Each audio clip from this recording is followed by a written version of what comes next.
Well, good morning and God bless you.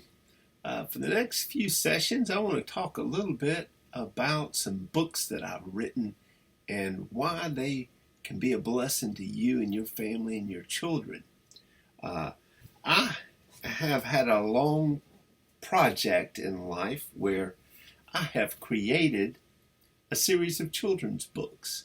Uh, they are called Sunny Valley Adventures, and they are 11 books that teach on the Ten Commandments, and there's a book on Jesus being the Good Shepherd. And I felt like it was something that I was supposed to do a while back, and it took me a long time to get them done because I had to hire artists and do other things to be able to get them together and publish them and get them printed.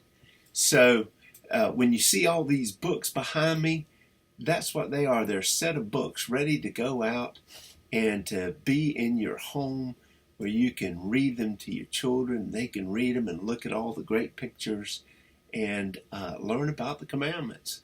Have them written on their hearts, and they can learn that Jesus is the Good Shepherd.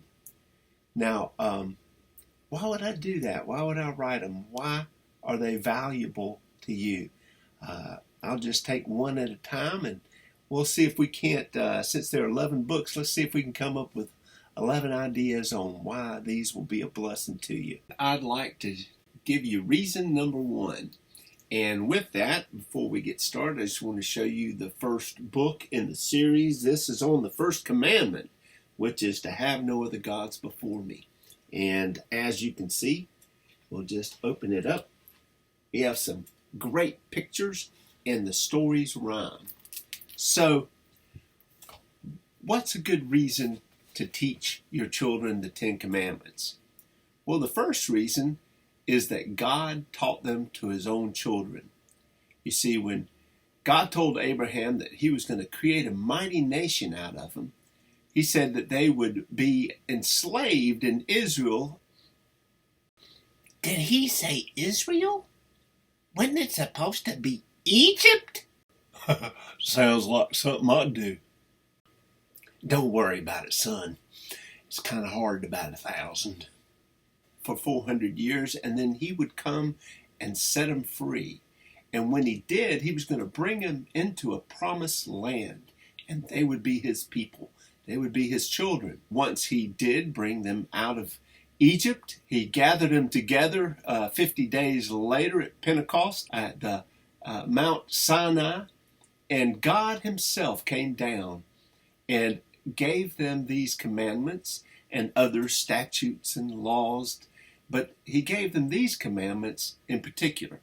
What made it unusual was that he spoke them himself. Then he took his own finger and carved these commandments into stone and gave them to Moses.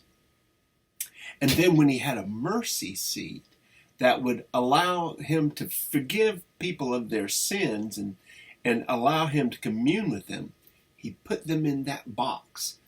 He put them in the mercy seat box, along with Aaron's rod that budded, and along with a jar of manna when he was feeding them out in the desert. So on Pentecost, he came down and he gave them these commandments. He told them himself.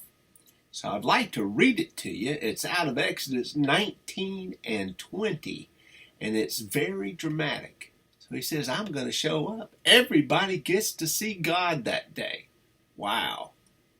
Verse 16 says, on the third day, when it was morning, there was thunder and lightning and flashes and a thick cloud upon the mountain, and a very loud trumpet sounded.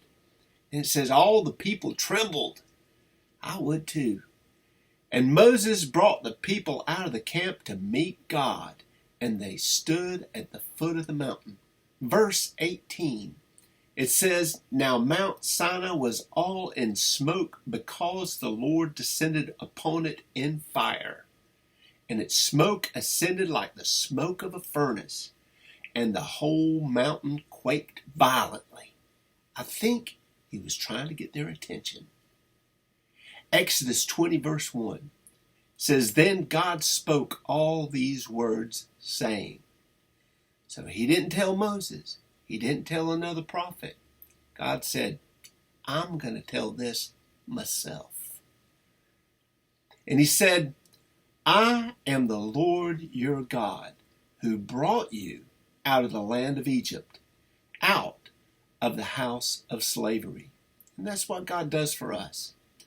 He brings us out of the slavery of sin so that we can be in his family. And then he said, you shall have no other gods before me. So that was the first commandment. That's what we teach in this book. So it's a great little rhyming book on Shadrach, Meshach, and Abednego. And it teaches how not to have any other gods before him. And then in verse 18 of Exodus 20, it says, all the people perceived the thunder and the lightning flashes and the sound of the trumpet and the mountain smoking. And the people saw it and they trembled. So in other words, God says they caught his message. They perceived it. The very reason he gave it to them. And then in verse 20 it says, Moses said to the people, do not be afraid, for God has come in order to test you, in order that the fear of him may remain with you, so that you may not sin.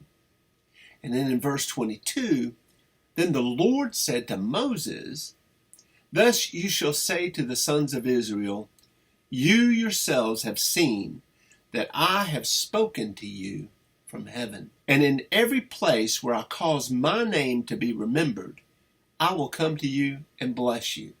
That's what God really wants. He wants the relationship, and he wants you blessed. And then finally, God himself in Deuteronomy 5:29 said this, oh, that they should have a heart in them, that they would fear me and keep all my commandments always, that it may go well with them and their sons forever. So the first reason we ought to teach them to our children and have them in our heart is because God taught them to his children. And he wants them to have them in their heart, that it would help them not to sin against God, but it would be their perspective of life, their filter for life, to be able to make correct judgments of this is good and this is something we ought to do because this is God's command and that's what he wants in our heart. That's what's in his heart. So I would encourage you to go to Sunny Valley Adventures and to look up what we have in the catalog, and we'll have them on sale for Christmas so you can enjoy them with your family, and your little ones can learn what God taught his children. So God bless you. Now may the Lord bless you and keep you. May the Lord cause his face to shine on you and be gracious to you. May the Lord lift the light of his countenance on you and give you his peace. God bless you.